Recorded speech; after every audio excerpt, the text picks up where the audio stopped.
stay forever young. Today's video, I'm going to be showing y'all how to make an aesthetic thumbnail. So you're going to need the app Fonto, and what I did, I went in and I pressed this camera at the bottom and just clicked photo album and loaded my image.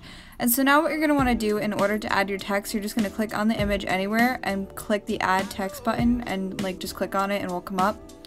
Then what you're going to do is put in the word that you want. So I'm going to use aesthetic, and then I'm going to put in thumbnail.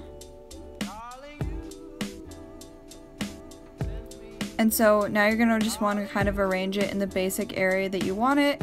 Then you're going to go and click on the text and this menu will come up, and slide to the second page, and I'm going to curve it. And I'm just going to do the same, but I'm going to make the curve go in the other way by clicking the plus button. So for aesthetic, I went to curve and made it negative, and for thumbnail, I went to curve and made it positive. And so now what I'm going to do is go to style, and I'm going to change the alpha up and the blur down for the shadow so that there's a shadow, and then just play around with it.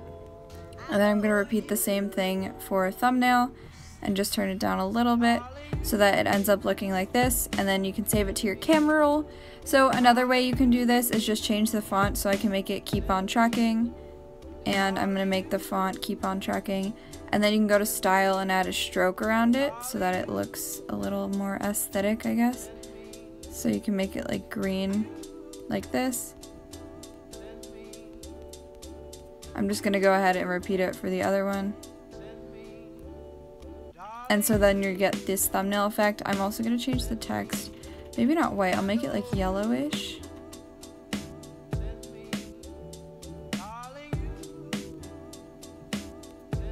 And you can play around with colors and stuff, but this is pretty much how you get that thumbnail that Haley uses, or just like that aesthetic thumbnail in general. So I hope you guys enjoyed this tutorial and that it helps, and I hope to see you guys in my next video. Bye guys!